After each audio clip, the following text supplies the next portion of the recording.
नमस्कार दोस्तों, Gyandeep private ITI अहिरबाज बड़कोल की ऑनलाइन क्लासेज में आपका स्वागत है। हमारा जो टॉपिक है वो चल रहा है ट्रांसफॉर्मर। तो हम बात करते हैं ट्रांसफॉर्मर की। तो इससे पहले जो आपने क्लास ली उसका जो पॉइंट था, उसका जो टॉपिक था वो था ट्रांसफॉर्मर के पार्ट्स, यानी ट्रांसफॉर्मर के भाग। तो ट्रांसफॉर्मर के जो भाग आपने पढ़े उसके अंतर्गत आपने पढ़ा कि जो ब्रेकर होता है वो क्या काम करता है, कहाँ उसको स्थापित किया जाता है। उसके बाद आपने पढ़ा कि जो सिलिका जेल है उसका क्या कार्य है, कैसे, यानी कि जो प्रारंभिक जो अवस्था है, अंतिम जो अवस्था है, उसके दौरान उसका कलर का जो चेंजिंग है, कलर का जो अंतर है वो कैसा आएगा। उसके बाद आपने कोर पढ़ी, कोर के बारे में पढ़ा कि उनको बनाया कैसे जाता है। उसके बाद आपने बकोल्ज रिले के बारे में पढ़ा कि बकोल्ज रिले मुख्य टैंक और कंजर्वेटर के मध्य में लगाई जाती है, जो प्रोटेक्टिव डिवाइस के रूप में कार्य करती है, जिसमें दो स्विच लगे होते हैं, मर्करी स्विच होते हैं, उनके साथ दो फ्लोट लगे होते हैं, ए और बी।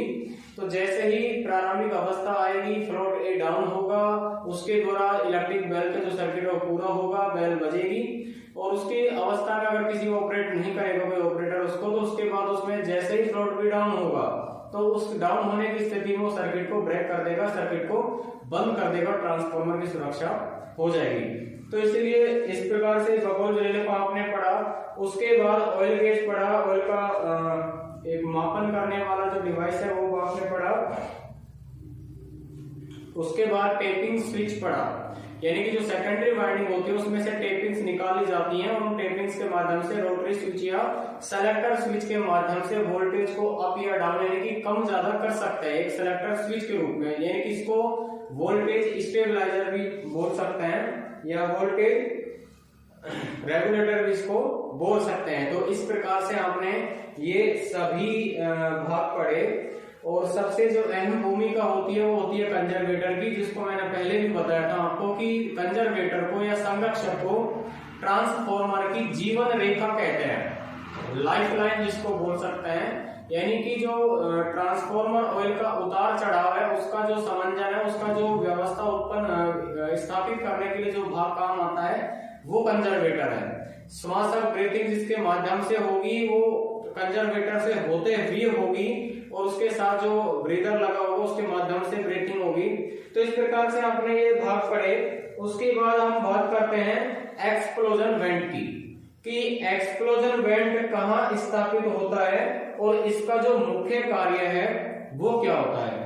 तो एक्सप्लोजन वेंट है वो मेन टैंक और कंजर्वेटर के मध्य में स्थित होता है, और इसका जो मुख्य कार्य है वो ये होता है कि जब किसी कारणवश ट्रांसफॉर्मर का जो मेन टैंक है उसका आंतरिक दाब बहुत अधिक हो जाए, तो बहुत अधिक स्थिति में हो जाने के बाद जो एक्सप्लोजन वेंट है उसका जो डायफ्राम है वो टूट जाता है, वो फट जाता है, जिसके कारण जो एक्स्ट्रा जो ऑयल है या जो दाब है, प्रेशर है, वो उस डायफ्राम के माध्यम से बाहर निकल जाए, और मेजर मिस्टेक यानी कि बड़ी जो नुकसान है या बड़ा जो लॉस है वो ट्रांसफॉर्मर के अंदर स्थापित ना हो सके।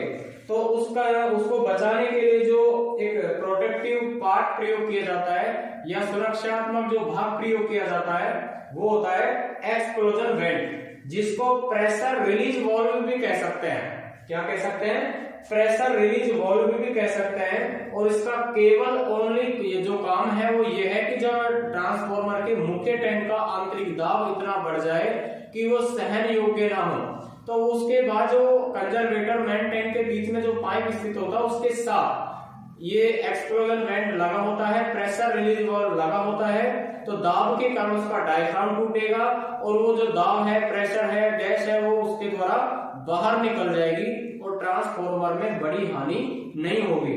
तो इसीलिए जो एक्सप्लोजन वेंट है उसका प्रयोग किया जाता है। ठीक है ना। अब उसके बाद बात करते हैं बुशिंग की, कि बुशिंग क्या है। तो सबसे पहले बात करेंगे कि जो बुशिंग है उनका जो मटेरियल है वो किससे बनाई जाती है। तो वो चीनी मिट्टी या पोर्सिलेन की बनाई जाती है, और उनका मुख्य कार्य क्या है। तो जो बुशिंग प्रयोग करते हैं तो वो प्राइमरी सेकेंडरी वाइंडिंग के जो टर्मिनल होते हैं, पॉइंट होते हैं, उनको पृथककृत करने का कार्य करते हैं, यानी कि बॉडी से अलग करने का कार्य करते हैं। यानी कि जो प्राइमरी सेकेंडरी के जो इनपुट आउटपुट के जो टर्मिनल है, इनपुट आउटपुट के जो सोर्स है, उनको जो ट्रांसफॉर्मर का जो योक है, बॉडी है, उससे अलग रखने का जो कार्य होता है वो बुशिंग का होता है। और ये चीनी मिट्टी या पोर्सिलेन के बने होते हैं, ठीक है ना। तो इस प्रकार से इनका प्रयोग किया जाता है।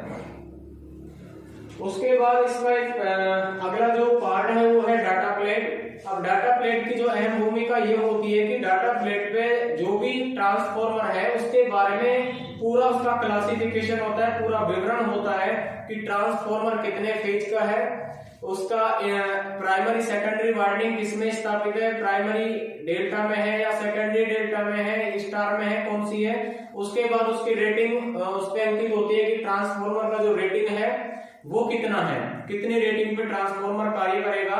उसके बाद उसके टर्मिनल पॉइंट स्थित होते हैं कि कितने टर्मिनल पॉइंट के ट्रांसफॉर्मर है। तो यानी कि ट्रांसफॉर्मर की जो संपूर्ण जानकारी है, फुल जो स्टोरी है, वो डाटा प्लेट पर अंकित होती है। उसके माध्यम से आप उसको जान सकते हैं कि ट्रांसफॉर्मर कौन सी गुणवत्ता का है, कौन सा गुणवत्ता का उसमें ऑयल प्रयोग कर रखा है, कौन सी वाइंडिंग उसमें स्थित है, कितने केवी वो काम करेगा। तो ये सभी चीजें जो ट्रांसफॉर्मर उस पे लिखी होती हैं, तो उसको बोलते हैं डाटा प्लेट, ठीक है ना। फिर होता है इनलेट, आउटलेट, ड्रेन कोक। तो यानी कि इनलेट और आउटलेट, ड्रेन कोक क्या होता है, तो यानी कि ट्रांसफॉर्मर में जिस भाग के माध्यम से या जिस स्थान पर जो ऑयल है उसको भरा जाता है वो इनलेट ड्रेन कोक बोलते हैं। और जिस वॉल्व के माध्यम से या जिस पाइप के माध्यम से ट्रांसफॉर्मर के ऑयल को मुख्य टैंक से बाहर जो निकाला जाता है उसको आउटलेट ड्रेन कोक बोल सकते हैं। तो इस प्रकार से जो ट्रांसफॉर्मर के अनेकों जो भाग हैं वो आपने पढ़ लिए, ठीक है ना। तो उसके बाद हम बात करते हैं अगला नेक्स्ट स्टेप की, कि जो ट्रांसफॉर्मर जो आप स्थापन करते हैं यानी कि उसको स्थायी करते हैं, तो उनके तरीके कितने प्रकार के हैं। तो यानी कि जो स्थापना के आधार पर जो ट्रांसफॉर्मर है उनके कितने प्रकार हैं। तो यानी कि जो स्थापना के आधार पर ट्रांसफॉर्मर वो दो प्रकार के हैं, एक इंडोर और दूसरा आउटडोर। यानी कि साधारण भाषा में हम समझना चाहें तो इंडोर का मतलब है, डोर का मतलब क्या है, गेट, यानी कि ऐसे ट्रांसफॉर्मर जो गेट के अंदर हो, और आउटडोर ऐसे ट्रांसफॉर्मर जो गेट से बाहर हो। इसका सीधा संबंध हम समझ सकते हैं। तो हम पहले बात करेंगे इंडोर ट्रांसफॉर्मर की। तो इंडोर ट्रांसफॉर्मर का जो सीधा संबंध है वो ये होता है कि ऐसे ट्रांसफॉर्मर जो किसी टीन शेड में या बड़े हॉल में स्थापित हो, यानी कि उनके ऊपर छत स्थित हो, ऐसे प्रकार के जो ट्रांसफॉर्मर हैं वो इंडोर ट्रांसफॉर्मर कहलाते हैं। इनकी जो केवीए क्षमता होती है, यानी जो किलोवोल्ट एम्पियर की जो क्षमता होती है, कैपेसिटी होती है, वो कम होती है। कैसी होती है, कम होती है। और इनका जो प्रयोग है वो अधिकांशतः उद्योगों में किया जाता है। तो ऐसे प्रकार के जो ट्रांसफॉर्मर हैं वो इंडोर ट्रांसफॉर्मर कहलाते हैं। अब बात करते हैं हम दूसरे प्रकार की कि आउटडोर ट्रांसफॉर्मर कौन से ट्रांसफॉर्मर कहलाते हैं। तो आउटडोर जो ट्रांसफॉर्मर है वो ऐसे ट्रांसफॉर्मर है जो खुले स्थानों पर स्थापित हो, चाहे वो डिस्ट्रीब्यूशन ट्रांसफॉर्मर हो या उत्पादन केंद्रों पर स्थित ट्रांसफॉर्मर हो या किसी भी सब स्टेशन पर स्थित ट्रांसफॉर्मर हो, जो खुले भागों में स्थापित हो, खुले आसमान के नीचे स्थापित हो। ऐसे प्रकार के जो ट्रांसफॉर्मर हैं वो आउटडोर ट्रांसफॉर्मर कहलाते हैं। और इनकी जो केवीए क्षमता होती है, यानी कि आपने पहले बात करी इंडोर ट्रांसफॉर्मर की, तो इंडोर ट्रांसफॉर्मर की जो केवीए क्षमता है, जो किलोवोल्ट एम्पियर की जो कैपेसिटी है वो कम होती है, और आउटडोर ट्रांसफॉर्मर की केवीए क्षमता अधिक होती है, ठीक है ना। तो यानी कि आउटडोर ट्रांसफॉर्मर का प्रयोग उत्पादन केंद्रों पर किया जाता है या सब स्टेशन या उप केंद्रों पर इनका प्रयोग किया जाता है। तो इस प्रकार से जो स्थापना के आधार पर जो ट्रांसफॉर्मर है वो दो प्रकार के हैं, एक तो इंडोर और दूसरा आउटडोर।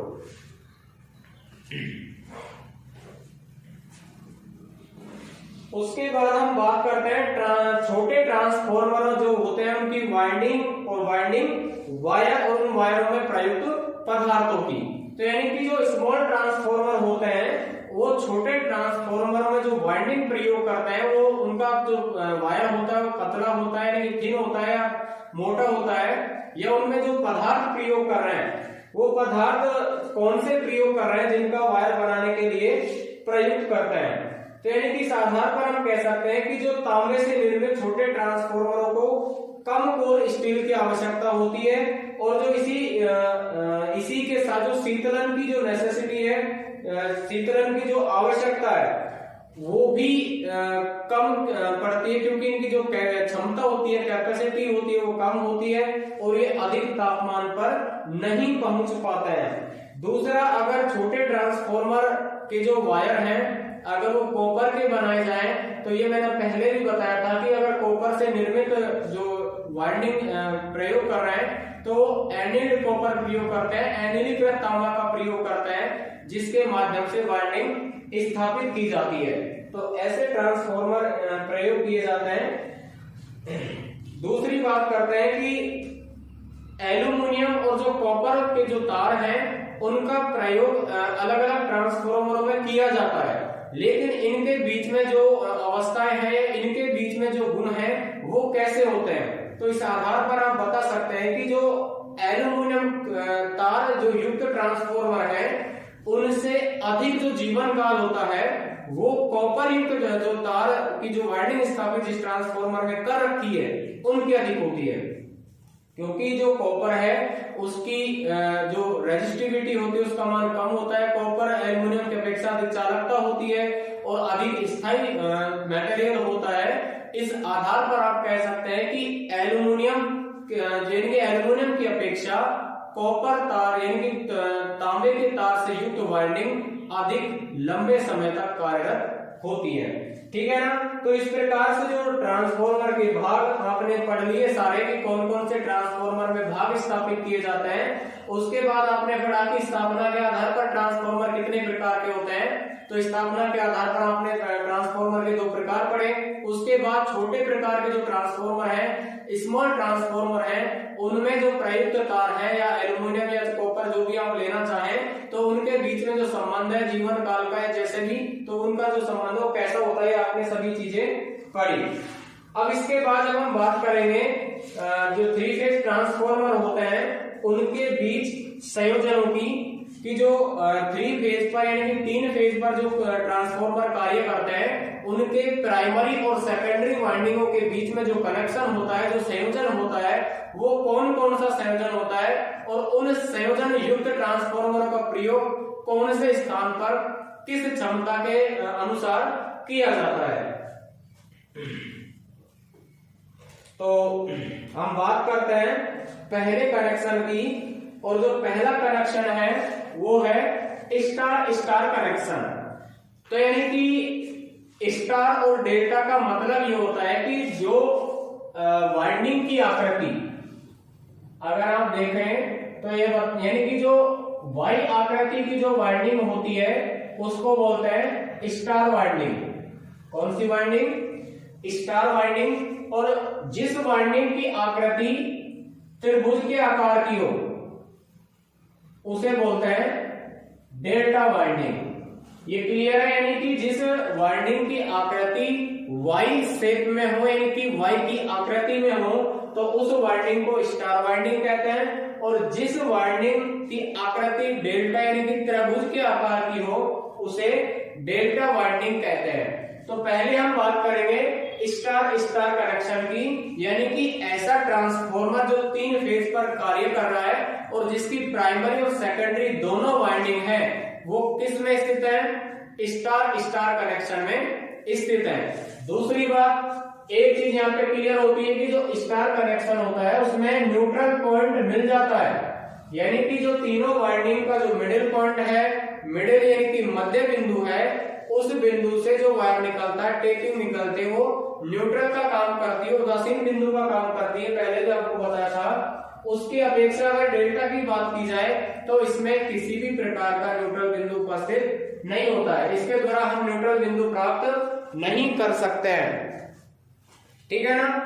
तो यानी कि सबसे पहले आता है कि जो स्टार स्टार कनेक्शन होता है वो प्राइमरी और सेकेंडरी दोनों वाइंडिंग स्टार संयोजित होती है। कैसे संयोजित होती है? स्टार संयोजित होती है। अब बात आती है कि इनका जो प्रयोग है वो कैसे किया जाता है, इनका जो आवश्यकता है वो कहां पर होती है। तो इसके बारे में हम पढ़ सकते हैं कि जो इनका प्रयोग है वो उच्च वोल्टेज और उच्च पावर के लिए किया जाता है। यानी कि अगर आपको अधिक वोल्टेज चाहिए और अधिक कैपेसिटी की पावर की आवश्यकता हो तो स्टार स्टार कनेक्शन युक्त ट्रांसफॉर्मर का प्रयोग किया जाता है, ठीक है ना। तो यानी कि इन प्रकार के जो ट्रांसफॉर्मर का आपको प्रयोग करेंगे वो उच्च वोल्टेज और उच्च पावर के लिए किया जाता है।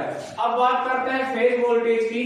तो यानी कि अगर फेज वोल्टेज ज्ञात की जाए या प्राइमरी वोल्टेज ज्ञात की जाए तो यानी कि उसकी अपेक्षा लाइन वोल्टेज कौन होता है? √3 के। या ऐसे बोल सकते हैं कि जो लाइन वोल्टेज अगर ज्ञात की जाए तो लाइन वोल्टेज ज्ञात करने के लिए √3 होता है फेज वोल्टेज का, ठीक है ना। और अगर सेकेंडरी वोल्टेज ज्ञात की जाए तो लाइन वोल्टेज इनटू में करते हैं के। अब बात करते हैं के, यानी कि अगर आपको सेकेंडरी की वोल्टेज ज्ञात करनी है तो सेकेंडरी की वोल्टेज ज्ञात करने के लिए लाइन वोल्टेज को गुणा किससे करेंगे? के से करेंगे। अब यहाँ के का संबंध क्या है? तो ये आपने पटलन क्रोड में भी पढ़ा था कि जो के है वो एक स्थिरांक है, एक कांस्टेंट वैल्यू है, एक तुल्य मान का स्थायी मान है जिनका प्रयोग पटलन क्रोड का करते समय किया जाता है। अब पटलन क्रोड में जो सिलिकॉन मिलाया जाता है तो सिलिकॉन की जो कांस्टेंट वैल्यू है वो स्थिर होती है, सबसे अच्छी होती है। यानी कि जैसे मान लो उसका मान होता है 0.08, तो यानी कि जो लाइन वोल्टेज होगा उससे गुणा इस राशि को करेंगे तो वो सेकेंडरी वोल्टेज होगी। तो इस आधार पर आप स्टार स्टार जो संयोजित कनेक्शन के जो ट्रांसफॉर्मर है उनमें सेकेंडरी वाइंडिंग का अगर वोल्टेज मापना है या वोल्टेज ज्ञात करना है तो लाइन वोल्टेज को स्थिरांक जो राशि है उससे गुणा कर देंगे। यानी कि कोई सी भी अगर स्थिरांक की राशि यानी कि स्थिरांक का आप मान प्रयोग कर रहे हैं तो उसका गुणा इस लाइन वोल्टेज के साथ कर देंगे और आपको सेकेंडरी का वोल्टेज प्राप्त हो जाएगा, ठीक है ना। तो इसके बाद अपन बात करते हैं सेकंड कनेक्शन की। तो सेकंड यानी कि दूसरा कनेक्शन होता है वो होता है delta delta connection. Delta delta connection का मतलब क्या है? यानी कि जो प्राइमरी और सेकेंडरी वाइंडिंग है वो दोनों जो वाइंडिंगों के बीच में कनेक्शन है वो कैसा होता है? डेल्टा डेल्टा प्रकार का। यानी कि प्राइमरी का मतलब और सेकेंडरी का मतलब आपको पहले ही बता दिया कि जो प्राइमरी होती है वो वाइंडिंग है जिसमें सप्लाई दी जाए और सेकेंडरी वाइंडिंग वो है जिस पर लोड डाला गया, लोड प्राप्त किया जाए। तो इस प्रकार से सेकेंडरी और प्राइमरी का विभाजन किया जाता है। तो प्राइमरी और सेकेंडरी का जो विभाजन किया वो किस आधार पर किया? डेल्टा डेल्टा कनेक्शन में। तो यानी कि जो डेल्टा डेल्टा कनेक्शन टाइप के जो ट्रांसफॉर्मर है थ्री फेज उनके बीच में जो कनेक्शन है उनमें वोल्टेज का क्या रेशियो होता है? तो जो पहला पॉइंट अपन देखेंगे कि जो इस प्रकार के जो कनेक्शन है उसमें लाइन वोल्टेज बराबर होती है फेज वोल्टेज के। यानी कि जो आपने स्टार स्टार कनेक्शन पढ़ा तो उसमें लाइन वोल्टेज बराबर होती है √3 फेज वोल्टेज के, ठीक है ना। यानी कि √3 फेज वोल्टेज बराबर होती है लाइन वोल्टेज के। बाकी में हम स्टार जो डेल्टा डेल्टा कनेक्शन उसमें ये देखते हैं कि जो लाइन वोल्टेज है वो किसके बराबर है? फेज वोल्टेज के। यानी कि फेज वोल्टेज के बराबर लाइन वोल्टेज होती है, ठीक है ना। अब बात करते हैं इसके प्रयोग की कि इसकी वोल्टेज और पावर का जो प्रयोग है वो कैसा होता है या कौन से जगह पर इसका प्रयोग किया जाता है। तो इसको हम पढ़ेंगे कि अगर इसका जो आपको प्रयोग करना है वो कम वोल्टेज और अधिक पावर के लिए इस प्रकार के ट्रांसफॉर्मर का प्रयोग किया जाता है। यानी कि जो आप डेल्टा डेल्टा कनेक्शन के आधार पर अगर ट्रांसफॉर्मर का प्रयोग करेंगे तो यानी कि आपको अगर वोल्टेज की कम की आवश्यकता है और पावर अधिक की आवश्यकता है, तो उन प्रकार के ट्रांसफॉर्मर में आप डेल्टा डेल्टा कनेक्शन युक्त ट्रांसफॉर्मर का प्रयोग करेंगे। ठीक है ना। इस आधार पे आप जो नेक्स्ट जो पॉइंट देखेंगे वो ये देखेंगे कि अगर आपको प्राइमरी वोल्टेज की वोल्टेज ज्ञात करनी हो, यानी कि प्राइमरी वाइंडिंग का अगर वोल्टेज ज्ञात करना है, तो उसके लिए आपको फेज वोल्टेज को गुणा करना पड़ेगा कैसे, यानी कि स्थिरांक से, कांस्टेंट राशि से। तो उस आधार पे आप प्राइमरी वाइंडिंग का वोल्टेज ज्ञात कर सकते हैं। ठीक है ना। और उसी अवस्था में अगर आपको सेकेंडरी वाइंडिंग का वोल्टेज ज्ञात करना हो, तो लाइन वोल्टेज को स्थिरांक की राशि से गुणा करेंगे, जिससे सेकेंडरी वाइंडिंग का वोल्टेज आपको मिल जाए। तो इस आधार पर आप जो डेल्टा डेल्टा कनेक्शन युक्त जो ट्रांसफॉर्मर लेते हैं, उसमें प्राइमरी और सेकेंडरी जो वोल्टेज है उनको आप प्राप्त कर सकते हैं। प्राइमरी वोल्टेज ज्ञात करना है तो फेज वोल्टेज को स्थिरांक की राशि से गुणा करेंगे, और अगर सेकेंडरी वोल्टेज ज्ञात करना है वाइंडिंग का, तो लाइन वोल्टेज को स्थिरांक की राशि से गुणा करेंगे। तो इस आधार पर आप प्राइमरी और सेकेंडरी जो वाइंडिंग है उनका वोल्टेज ज्ञात कर सकते हैं। और डेल्टा डेल्टा कनेक्शन युक्त ट्रांसफॉर्मर का प्रयोग कम वोल्टेज और अधिक पावर के लिए किया जाता है। ठीक है ना। अब जो नेक्स्ट स्टेप पढ़ेंगे वो पढ़ेंगे स्टार डेल्टा कनेक्शन, यानी कि जो प्राइमरी वाइंडिंग है वो स्टार में कनेक्टेड है और जो सेकेंडरी वाइंडिंग है वो डेल्टा में कनेक्टेड है। अब इसको एक साधारण भाषा में ऐसे पढ़ सकते हैं कि ऐसे स्थानों पर इसका प्रयोग किया जाता है जहां पर न्यूट्रल की आवश्यकता नहीं होती है, क्योंकि डेल्टा कनेक्शन में किसी भी प्रकार का न्यूट्रल बिंदु आपको नहीं मिलेगा। न्यूट्रल बिंदु किस में मिलेगा? केवल स्टार पॉइंट में। तो स्टार पॉइंट कहां है? इसमें प्राइमरी और सेकेंडरी में कौन सा गया? डेल्टा। तो यानी कि आप इससे सिंगल फेज सप्लाई प्राप्त नहीं कर सकते, और जहां पर न्यूट्रल की आवश्यकता होगी वहां पर इस प्रकार के कनेक्शन युक्त ट्रांसफॉर्मर का प्रयोग नहीं किया जाता। तो यानी कि इसका प्रयोग कैसे किया जाता है? इसका प्रयोग वहां किया जाता है जहां वोल्टेज की अधिक आवश्यकता हो, यानी कि जहां पर उच्च वोल्टेज चाहिए वहां पर स्टार डेल्टा कनेक्टेड ट्रांसफॉर्मर की आवश्यकता होती है। यानी कि जो इसका जो स्टेप अप के ट्रांसफॉर्मर के रूप में इसका प्रयोग किया जाता है। यानी कि अगर आप 100 वोल्टेज इनपुट दे रहे हैं और 150 वोल्टेज आउटपुट मिल रहा है, तो इस प्रकार का जो ट्रांसफॉर्मर है कौन सा कहलाएगा? स्टेप अप ट्रांसफॉर्मर कहलाएगा। ठीक है ना। उसके बाद इसका कनेक्शन में अगर फेज वोल्टेज लाइन वोल्टेज का कितना होता है? 1/√3 भाग होता है, और √3 के मान कितना होता है? 1.732। तो यानी कि लाइन वोल्टेज बराबर होता है √3 फेज वोल्टेज का, और अगर स्टार स्टार यहाँ देखा तो लाइन वोल्टेज होता है √3 के फेज वोल्टेज का। तो यानी कि इस आधार पे इनका जो वैल्यू है वो कैसा होता है? एक समान होता है, और यानी कि इनका प्रयोग वहां किया जाता है जहां अधिक वोल्टेज की आवश्यकता हो। स्टेप अप ट्रांसफॉर्मर के रूप में इस प्रकार के कनेक्शन वाले युक्त ट्रांसफॉर्मर का प्रयोग किया जाता है। ठीक है ना। अब जो नेक्स्ट स्टेप पढ़ेंगे, नेक्स्ट जो कनेक्शन पढ़ेंगे वो पढ़ेंगे डेल्टा स्टार कनेक्शन। कौन सा कनेक्शन? Delta star connection.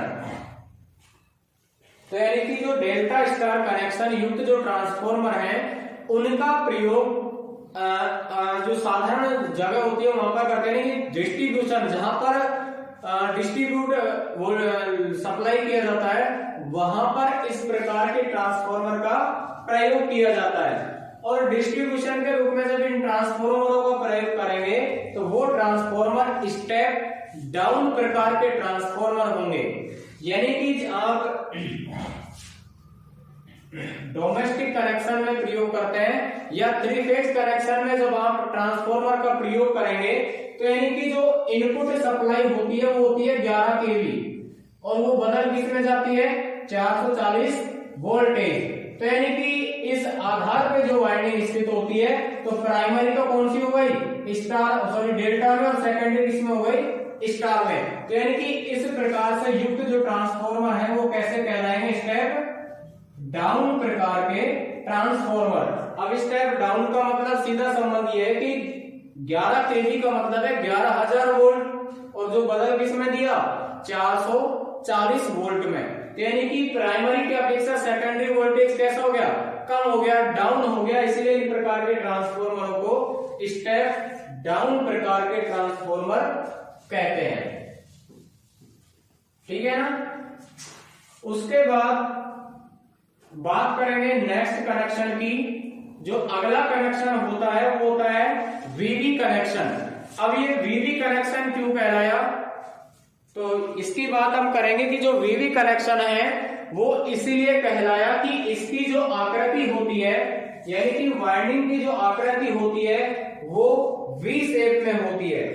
किस शेप में होती है, वी शेप में होती है, यानी कि वी आकृति में होती है।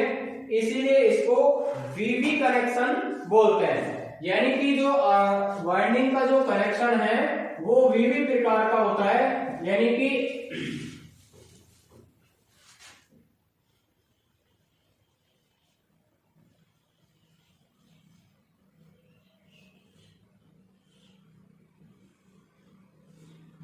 इसका अगर डायग्राम बनाया जाए तो वो इस प्रकार से बनेगा।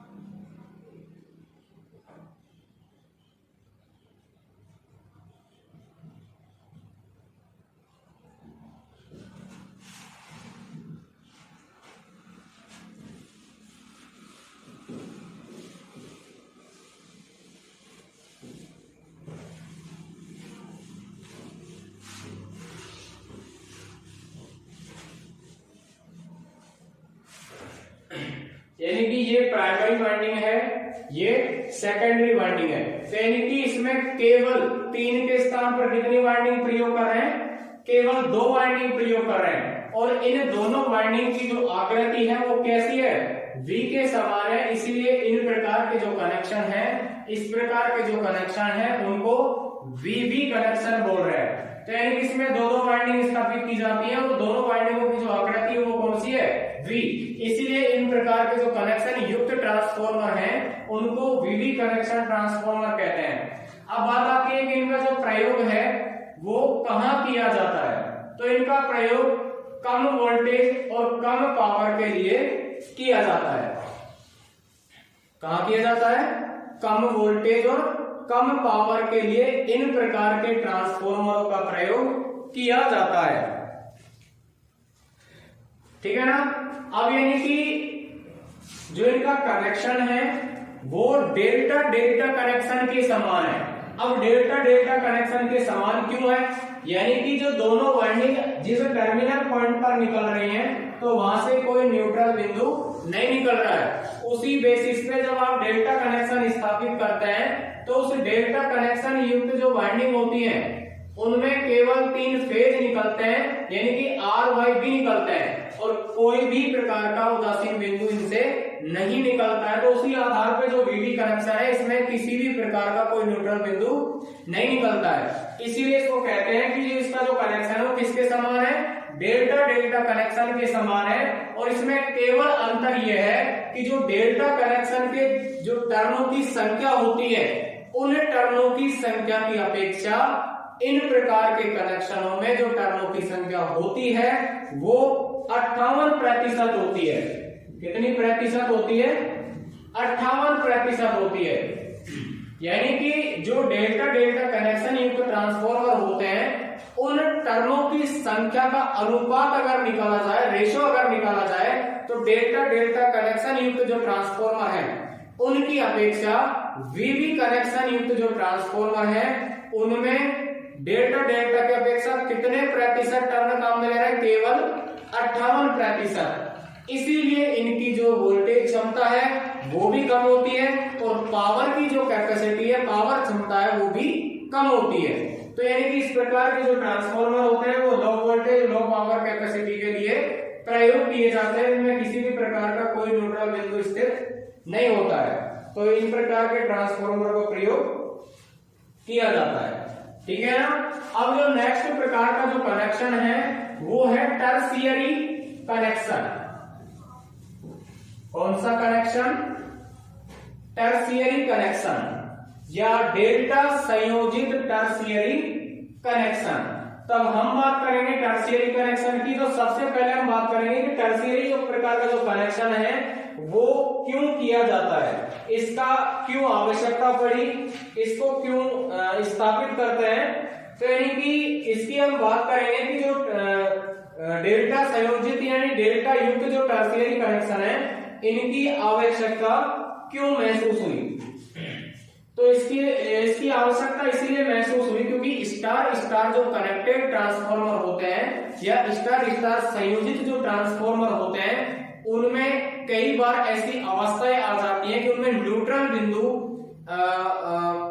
यानी कि अव्यवस्थित हो जाता है, जिसको बोल सकते हैं कि स्थिर नहीं रह पाता, खिसक जाता है, फ्लोट कर जाता है, जिसको फ्लोटिंग बोलते हैं। यानी कि फ्लोटिंग हो जाता है या खिसक जाता है। तो उस स्थिति से बचने के लिए उस न्यूट्रल बिंदु को स्थायी करने के लिए जिस प्रकार के कनेक्शन का प्रयोग किया जाता है, या ऐसे बोल सकते हैं कि न्यूट्रल बिंदु को फ्लोटिंग होने से बचाने के लिए या उसको खिसकने से या उसको इधर उधर भागने से बचाने के लिए या उसको न्यूट्रल को स्थायी करने के लिए उसमें दोष उत्पन्न न हो, उस बचाव के लिए इस प्रकार का कनेक्शन किया जाता है। तो यानी कि इस प्रकार का जो कनेक्शन युक्त ट्रांसफार्मर होते हैं उनमें कुल जो कॉइलों की संख्या होती है या तुल्य कॉइल जो होती हैं उनकी संख्या न होती है। तो यानी कि जो प्राइमरी वाइंडिंग है और सेकेंडरी वाइंडिंग है इनके बीच में जो वाइंडिंग स्थापित की जाती है वो डेल्टा संयोजित वाइंडिंग होती है और डेल्टा संयोजित वाइंडिंग के द्वारा ही इसको टर्शियरी वाइंडिंग बोलते हैं। तो यानी कि इसके माध्यम से न्यूट्रल बिंदु यानी कि उदासीन बिंदु फ्लोट नहीं करेगा, कमजोर नहीं होगा और उसमें किसी भी प्रकार का कोई व्यवधान उत्पन्न नहीं होगा।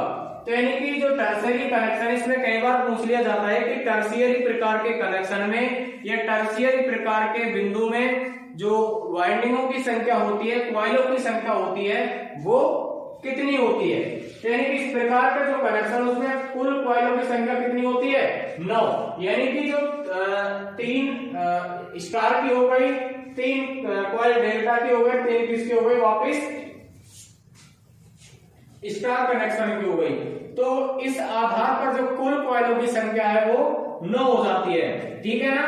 तो यानी कि इसमें दो जो स्टार वाइंडिंग है उनके बीच में डेल्टा वाइंडिंग स्थापित की जाती है और उसे ही टर्शियरी वाइंडिंग कहते हैं। तो यानी कि ये प्राइमरी है और इसके अंतिम दो में जो प्राइमरी है सेकेंडरी है, तो ये दोनों जो वाइंडिंग स्थापित कर रखी है वो कैसी है, स्टार संयोजित है। और इन स्टार संयोजित वाइंडिंगों के बीच में जो डेल्टा संयोजित वाइंडिंग है उसी के स्थापना के आधार पर इस प्रकार के कनेक्शन को टर्शियरी वाइंडिंग कनेक्शन या टर्शियरी कनेक्शन कहते हैं, ठीक है ना। और इसका जो प्रयोग करते हैं न्यूट्रल पॉइंट को स्थिर व अतिरिक्त लोड लगाने के लिए किया जाता है। यानी कि आप सामान्य प्रकार के ट्रांसफार्मर पर लोड क्षमता से अधिक देंगे तो उसमें लॉसेज अधिक होंगे, न्यूट्रल पॉइंट फ्लोट कर सकता है यानी कि कमजोर पड़ सकता है, जिसके कारण मशीन खराब हो सकती है। तो उन सब चीजों से बचने के लिए, न्यूट्रल पॉइंट को स्थायी करने के लिए या इस प्रकार के कनेक्शन युक्त ट्रांसफार्मरों पर अधिक लोड अगर देना चाहें तो भी दे सकते हैं। यानी कि अतिरिक्त लोड को वहन करने की इन प्रकार के कनेक्शन युक्त ट्रांसफार्मरों की क्षमता अधिक होती है। तो इसलिए इन प्रकार के जो कनेक्शन युक्त ट्रांसफार्मर है उनका प्रयोग किया जाता है। उसके बाद हम बात करते हैं नेक्स्ट कनेक्शन की। जो अगला कनेक्शन है वो है स्कॉट या टीटी कनेक्शन। कौन सा कनेक्शन, स्कॉट या टीटी कनेक्शन। तो यानी कि स्कॉट या टीटी कनेक्शन प्रकार के जो ट्रांसफार्मर हैं उसमें दो प्रकार के ट्रांसफार्मर स्थायी होते हैं, स्थित होते हैं। यानी कि दो सिंगल फेज ट्रांसफार्मर होते हैं जिनको एक साथ स्थायी किया जाता है। तो इसमें जो एक ट्रांसफार्मर होता है उसको बोलते हैं टीजर ट्रांसफार्मर और जो दूसरा ट्रांसफार्मर होता है उसको बोलते हैं मैन ट्रांसफार्मर। अब बात करते हैं कि जो मैन ट्रांसफार्मर, टीजर ट्रांसफार्मर है, इनका मतलब क्या है। ठीक है ना। तो यानी कि जो टीजर ट्रांसफॉर्मर की जो प्राइमरी वाइंडिंग है उसके टर्नों की संख्या मेन ट्रांसफॉर्मर की जो प्राइमरी वाइंडिंग है उसके टर्नों की जो संख्या है वो 86.6% के तुल्य होती है, बराबर होती है, ठीक है ना। तो यानी कि ये जो टीजर ट्रांसफॉर्मर है, अब टीजर ट्रांसफॉर्मर की प्राइमरी वाइंडिंग कौन सी है, ये वाली, ये कौन सी है, प्राइमरी वाइंडिंग। और जो मेन ट्रांसफॉर्मर है वो मेन ट्रांसफॉर्मर ये है और इसकी प्राइमरी वाइंडिंग कौन सी है, ये वाली। तो यानी कि जो टीजर ट्रांसफॉर्मर की प्राइमरी वाइंडिंग का जो क्षेत्र है वो सेकेंडरी वाइंडिंग के जो प्राइमरी वाइंडिंग के जो टर्नों की संख्या है उसका 86.6% भाग होती है, ठीक है ना। पहली बात तो यह है। दूसरा, जो न्यूट्रल जिससे प्राप्त किया जाता है, आपसे पूछ भी सकता है कि स्पॉट कनेक्शन या टीटी प्रकार का जो कनेक्शन के आधार पर जो ट्रांसफॉर्मर आपने बनाया उसमें न्यूट्रल बिंदु कौन से ट्रांसफॉर्मर से प्राप्त किया जाता है। तो सबसे पहले सवाल ये होता है कि जो ट्रांसफॉर्मर से न्यूट्रल कौन से वाले से प्राप्त किया जाता है, तो उसका आंसर होगा टीजर ट्रांसफॉर्मर। तो यानी कि टीजर ट्रांसफॉर्मर के द्वारा न्यूट्रल पॉइंट प्राप्त किया जाता है। अब दूसरा सवाल यह आता है कि जो टीजर ट्रांसफॉर्मर से आपने न्यूट्रल बिंदु प्राप्त किया तो वो कौन सी वाइंडिंग के माध्यम से प्राप्त किया। तो यानी कि जो टीजर ट्रांसफॉर्मर है उसके माध्यम से जो आपने न्यूट्रल पॉइंट प्राप्त किया तो वो प्राप्त किया प्राइमरी वाइंडिंग से। तो यानी कि टीजर ट्रांसफॉर्मर की जो प्राइमरी वाइंडिंग है उसके माध्यम से आपने न्यूट्रल पॉइंट प्राप्त किया, ठीक है ना। अब इसके बाद अगर आपसे पूछ लिया जाए कि टीजर ट्रांसफॉर्मर की जो प्राइमरी वाइंडिंग है उस प्राइमरी वाइंडिंग के कितने हिस्से से न्यूट्रल पॉइंट प्राप्त किया जाता है, ठीक है ना। तो यानी कि जो टीजर ट्रांसफॉर्मर है उसके प्राइमरी वाइंडिंग के 1/3 यानी कि 1/3 भाग से न्यूट्रल बिंदु प्राप्त किया जाता है, ठीक है ना।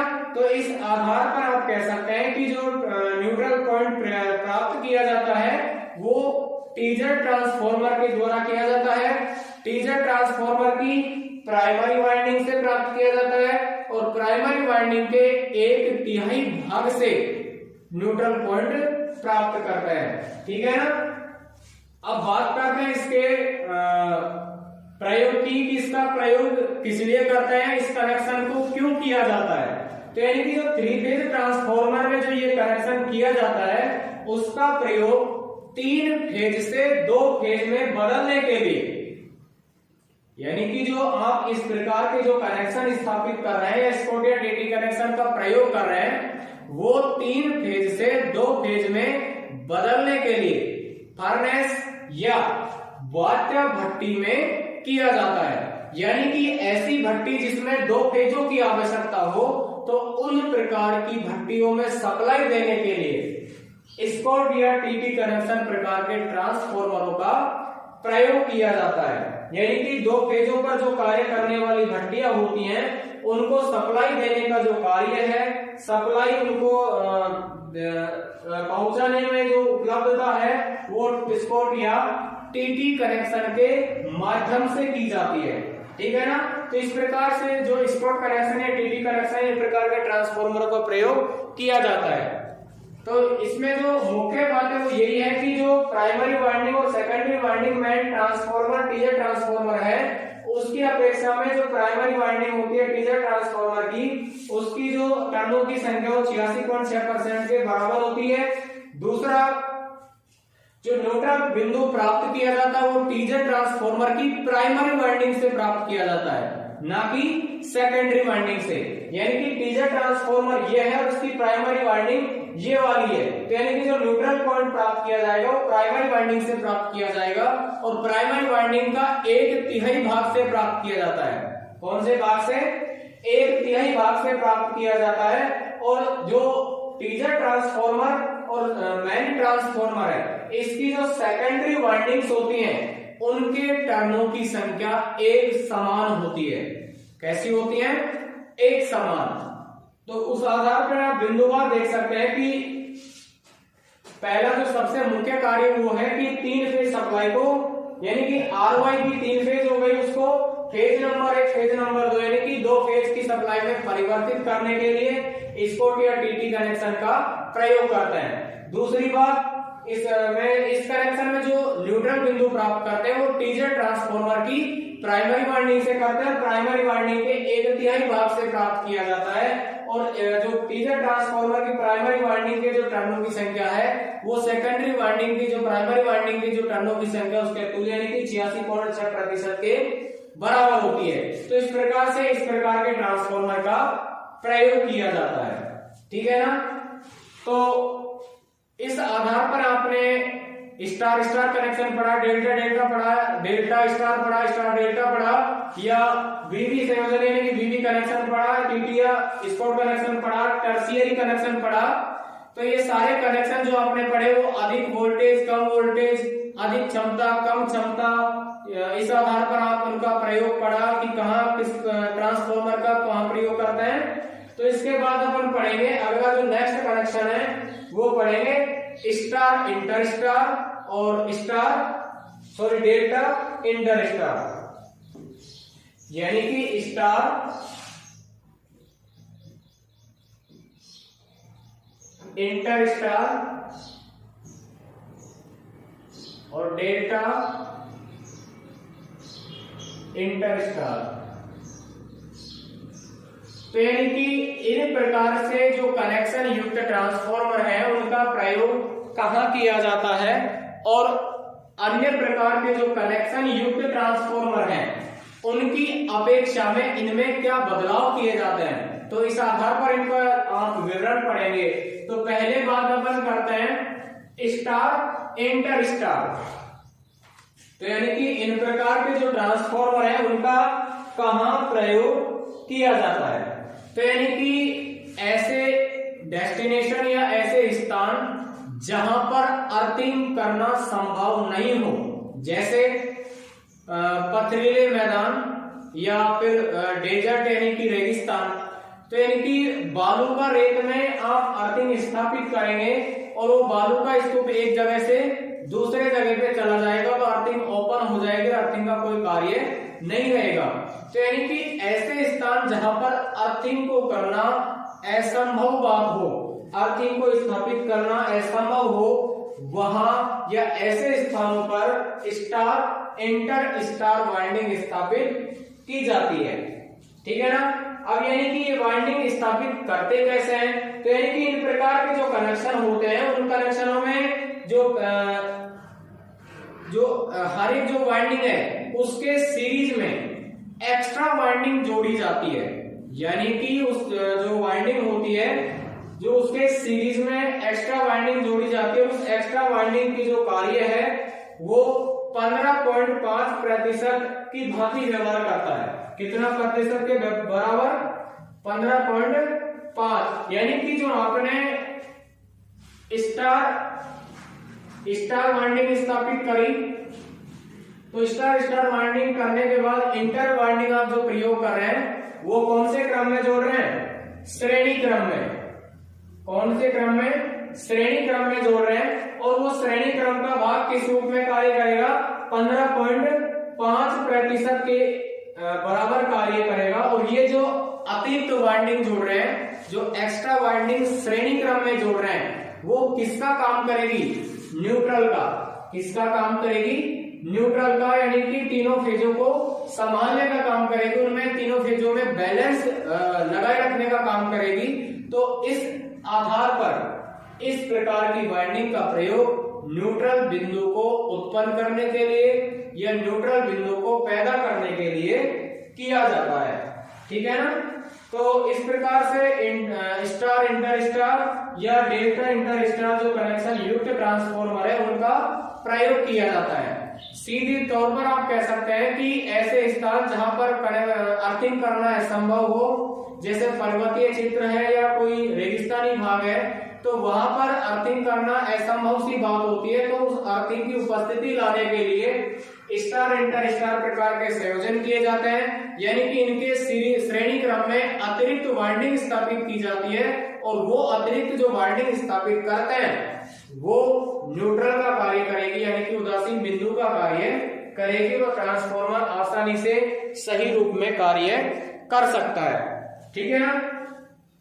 तो इस प्रकार से जो कनेक्शन थे थ्री फेज ट्रांसफॉर्मर के वो आपने पढ़े, यानी कि जो सारे ट्रांसफॉर्मर के जो कनेक्शन हैं वो अलग अलग जगह पर अलग अलग प्रकार से स्थापित किए जाते हैं और उनका प्रयोग अलग अलग क्षमताओं के लिए, अलग अलग वोल्टेज के लिए, अलग अलग मान के लिए किया जाता है। ठीक है ना। तो हम जो अगला पॉइंट पढ़ेंगे वो पढ़ेंगे वोल्टेज रेगुलेशन, यानी कि जो ट्रांसफॉर्मर का वोल्टेज रेगुलेशन है वो कैसे ज्ञात किया जाता है और उसको प्रतिशत में व्यक्त किया जाता है, यानी कि वोल्टेज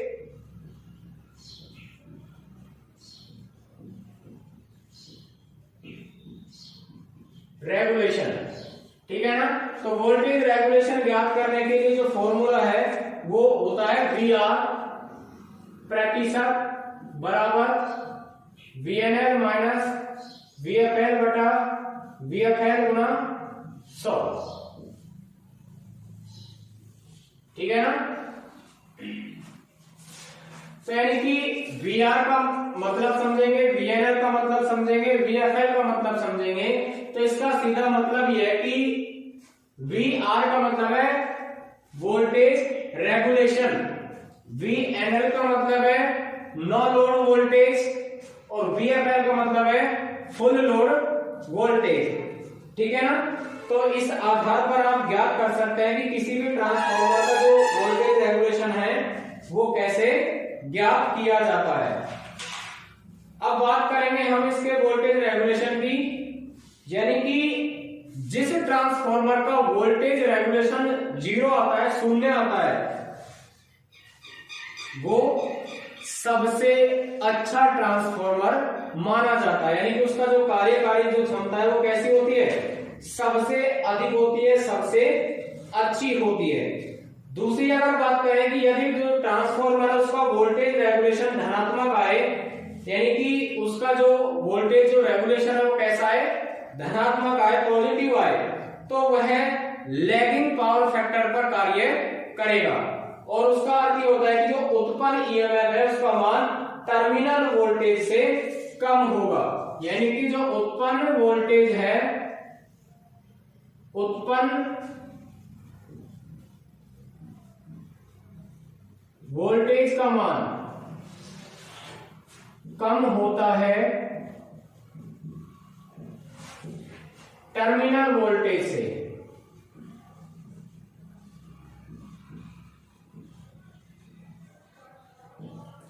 तो यानी कि जो लैगिंग पावर फैक्टर पर जो ट्रांसफार्मर कार्य करेगा तो उसमें ईएमएफ का मान टर्मिनल वोल्टेज से कम होगा,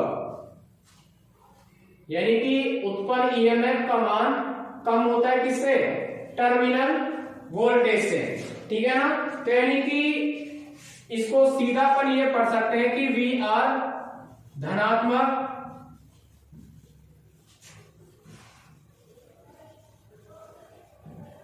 lagging power factor, lagging power factor.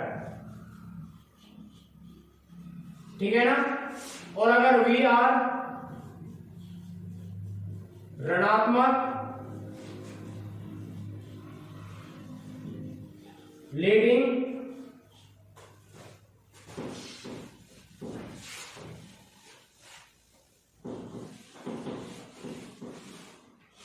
Power factor,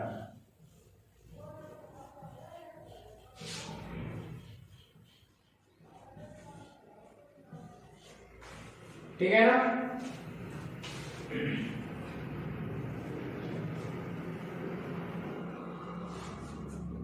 और अगर वोल्टेज रेगुलेशन कैसा है, 0, तो भी कैसा,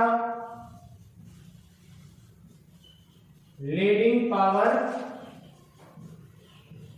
फैक्टर।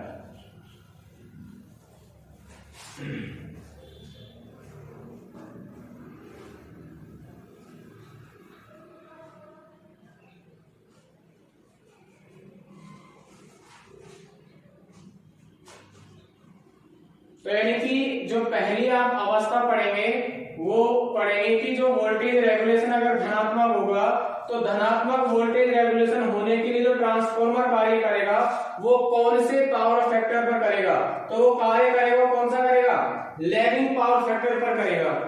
किस पावर फैक्टर पर करेगा, लैगिंग पावर फैक्टर पर करेगा। वो मान कौन सा होगा, धनात्मक होगा। और उस स्थिति में क्या होगा कि यानी कि जो उत्पन्न ईएमएफ का जो मान है, यानी कि उत्पन्न वोल्टेज का जो मान है वो कम होता है किससे, टर्मिनल वोल्टेज से।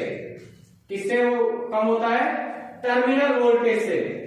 इसके जो टर्मिनल वोल्टेज से ईएमएफ का मान कम होता है, उस स्थिति में वोल्टेज रेगुलेशन कैसा होता है, धनात्मक। ठीक है ना। और जब वोल्टेज रेगुलेशन धनात्मक होगा तो जो ट्रांसफॉर्मर जो वर्क करेगा, कार्य करेगा, वो कौन से पावर फैक्टर पर करेगा, लैगिंग पावर फैक्टर पर करेगा, यानी पिछड़े हुए पावर फैक्टर पर करेगा, जिसको पश्चागामी बोल सकते हैं। ठीक है ना। अगर इसका उल्टा कर दिया जाए, व्युत्क्रम कर दिया जाए, अपोजिट कर दिया जाए, ठीक है ना, तो यानी कि ट्रांसफॉर्मर का वोल्टेज रेगुलेशन अगर ऋणात्मक पर कार्य करेगा तो टर्मिनल वोल्टेज अधिक हो जाएंगी और ईएमएफ कैसा हो जाएगा, कम हो जाएगा। तो यानी कि ईएमएफ का मान क्या हो जाएगा, कम, और टर्मिनल वोल्टेज का मान कैसा हो जाएगा, अधिक। कौन सी कंडीशन में, जब वोल्टेज रेगुलेशन कैसा होगा, ऋणात्मक होगा। कैसा होगा, ऋणात्मक होगा। और ऋणात्मक जब होगा तो ट्रांसफॉर्मर जो कार्य करेगा वो कौन से पावर फैक्टर पर करेगा, लीडिंग पावर फैक्टर पर। कौन से पावर फैक्टर पर, लीडिंग पावर फैक्टर पर कार्य करेगा। ठीक है ना। तो यानी कि इसमें दो चीजें क्लियर हैं कि एक ऐसा वोल्टेज रेगुलेशन जो धनात्मक हो, और धनात्मक की जब स्थिति आएगी तो उस स्थिति में ईएमएफ का मान टर्मिनल वोल्टेज से कैसा होता है, कम होता है। यानी कि उत्पन्न ईएमएफ का मान टर्मिनल वोल्टेज से कम होगा। और अगर वोल्टेज रेगुलेशन कैसा आ जाए, ऋणात्मक आ जाए, तो ऋणात्मक आने की स्थिति में जो ईएमएफ का मान वो कैसा हो जाता है, कम हो जाता है। टर्मिनल वोल्टेज का मान कैसा हो जाता है, अधिक हो जाता है। जो ट्रांसफॉर्मर कार्य करेगा, वर्क करेगा, वो कौन से पावर फैक्टर पर करेगा, लीडिंग पावर फैक्टर पर कार्य करेगा। तो इस आधार पर आप बता सकते हैं कि जो पावर फैक्टर है वो ऋणात्मक और धनात्मक होता है। ठीक है ना।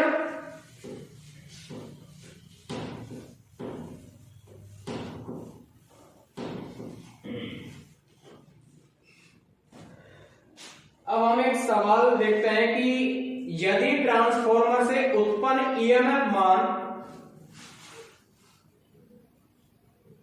E0 बराबर 500 वोल्ट, ठीक है ना, और टर्मिनल वोल्टेज या वोल्टेज ड्रॉप का मान 450 वोल्ट है। यानी कि टर्मिनल वोल्टेज कितनी है, 450 वोल्ट है। ठीक है ना। यानी कि V1 का मान कितना है, 450 वोल्ट है। तो वोल्टेज रेगुलेशन क्या होगा, वोल्टेज रेगुलेशन क्या होगा। तो यानी कि अगर नो लोड फुल लोड की अवस्था ना आए तो वोल्टेज रेगुलेशन प्रतिशत बराबर क्या आ सकता है, V0 माइनस V1 बटा V1 गुणा 100। तो इसका रूपांतरण हम इस फॉर्मूले में कर सकते हैं। ठीक है ना। तो यानी कि इस फॉर्मूले करने के बाद हम क्या करेंगे कि E0 या V0 का मतलब क्या है कि जो आपकी नो लोड की अवस्था है वो कैसी है, E0 की है, और फुल लोड की अवस्था कैसी है, Vi की है। तो यानी कि V0 की जगह क्या लिख देंगे अपन, 500 वोल्ट, माइनस क्या कर देंगे Vi कितना, 450 बटे में Vi का मान कितना है, 450 इंटू में कितना, 100। ठीक है ना। अब 500 में से माइनस करेंगे 450 तो कितना आएगा, केवल 50 बटे में कितना आ जाएगा, 450 इंटू में कितने कर देंगे, 100। 0 से 0, 5 एवं 5 5 45, तो कितना आया, 100 बटे 9। अब 100 में जब 9 का भाग देंगे तो 9 एकम 9, कितना बचा, 1, वापिस 10 हो गए, 9 एकम 9, वापिस कितना बचा, 1, पॉइंट लगाया तो 1 बटे यानी कि 11/1/9%। तो यानी कि जो वोल्टेज रेगुलेशन की जो स्थिति आई, जो 500 नो लोड की स्थिति पे और वोल्टेज ड्रॉप होने के बाद अगर 450 वोल्टेज बचा, तो उस स्थिति में जो वोल्टेज रेगुलेशन होगा वो प्रतिशत में कितना होगा, 11/1/9%। तो इस प्रकार से आप वोल्टेज रेगुलेशन को ज्ञात कर सकते हैं, ठीक है ना। इस प्रकार से वोल्टेज रेगुलेशन को आप निकाल सकते हैं। अब हम इसी आधार पर एक दूसरा सवाल देखते हैं, यानी कि यदि किसी ट्रांसफॉर्मर से उत्पन्न ईएमएफ का मान 230 वोल्ट है, यानी कि उत्पन्न ईएमएफ बराबर 230 वोल्ट है, टर्मिनल वोल्टेज का मान,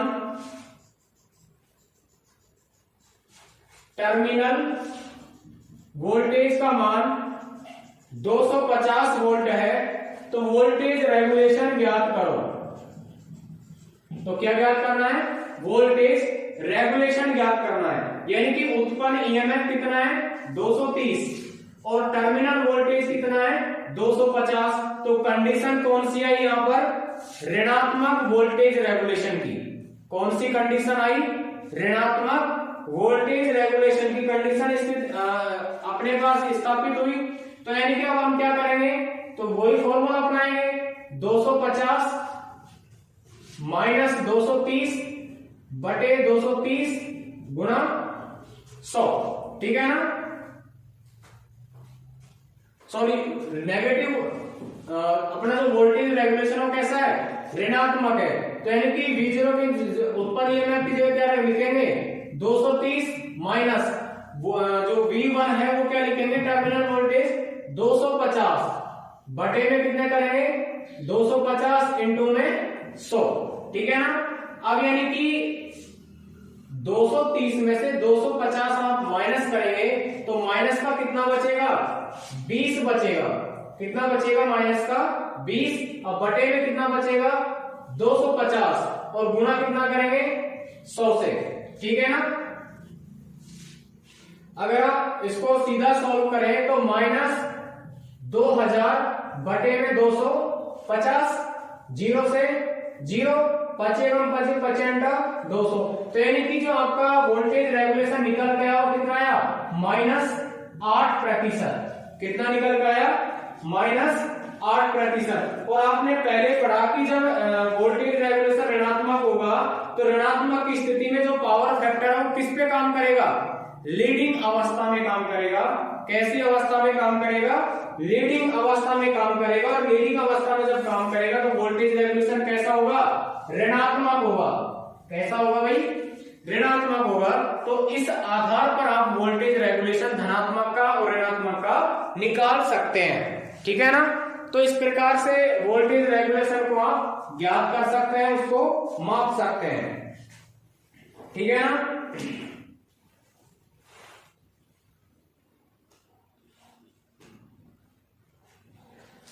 तो इस प्रकार से आपने जो आज की जो क्लासे है उसमें बचा हुआ जो ट्रांसफॉर्मर के भाग हैं वो पढ़ लिए।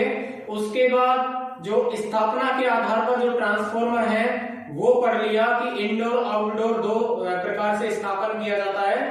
उसके बाद आपने पढ़ा कि जो बुशिंग है वो क्या होते हैं। इसके बाद पढ़ा कि जो 3 फेज के जो ट्रांसफॉर्मर स्थापित करता है तो प्राइमरी और सेकेंडरी वाइंडिंगों के बीच में जो कनेक्शंस होते हैं, जो संयोजन होते हैं, वो कौन कौन से प्रकार के स्थापित किए जाते हैं, उन कनेक्शनों का प्रयोग वोल्टेज और पावर के बीच में कैसे किया जाता है, कहां उनका प्रयोग करते हैं। तो इस प्रकार से आपने अनेकों प्रकार के कनेक्शन पढ़े। उन कनेक्शन के बाद में आपने पढ़ा कि जो ट्रांसफॉर्मर की जो दक्षता है, वो वोल्टेज रेगुलेशन है, वो उसका फॉर्मूला क्या है, उसको निकालने का जो तरीका है वो क्या है। ऋणात्मक अगर वोल्टेज रेगुलेशन होगा तो पावर फैक्टर कौन से पे ट्रांसफॉर्मर कार्य करेगा। तो ऋणात्मक का जो वोल्टेज रेगुलेशन आपने निकाला और इससे पहले आपको बता दिया कि अगर ट्रांसफॉर्मर का जो वोल्टेज रेगुलेशन है वो अगर कैसा होगा, ऋणात्मक होगा। तो ऋणात्मक अगर वोल्टेज रेगुलेशन होगा तो वो कौन से पावर फैक्टर पर काम करेगा? लीडिंग पावर फैक्टर पर। कौन से पावर फैक्टर पर? लीडिंग पर। अगर वोल्टेज रेगुलेशन कैसा होगा? धनात्मक होगा। कैसा होगा? धनात्मक होगा। तो उस अवस्था में जो ट्रांसफॉर्मर कार्य करेगा वो कौन से पावर फैक्टर पर कार्य करेगा? लैगिंग पावर फैक्टर पर। कौन से पावर फैक्टर पर? लैगिंग पावर फैक्टर पर काम करेगा। तो इस प्रकार से दोनों की अवस्थाओं में आप इसका बंटवारा कर सकते हैं, वर्गीकरण कर सकते हैं कि धनात्मक जब काम करेगा वोल्टेज रेगुलेशन तो उसकी अवस्था में पावर फैक्टर अग्रगामी होगा, पश्चगामी होगा, जिसको लैगिंग की अवस्था बोल रहे हैं, यानी कि पावर फैक्टर का मान पिछड़ जाएगा। और अगर ऋणात्मक की स्थिति वोल्टेज रेगुलेशन की होगी तो अग्रगामी की स्थिति में काम करेगा, यानी कि पावर फैक्टर अग्रगामी हो जाएगा, यानी कि लीडिंग की अवस्था आ जाएगी। तो इस प्रकार से आपने वोल्टेज रेगुलेशन पढ़ लिया। तो नेक्स्ट जो क्लास है उसमें इससे संबंधित जो भी टॉपिक है उनको आगे नेक्स्ट कराएंगे। धन्यवाद।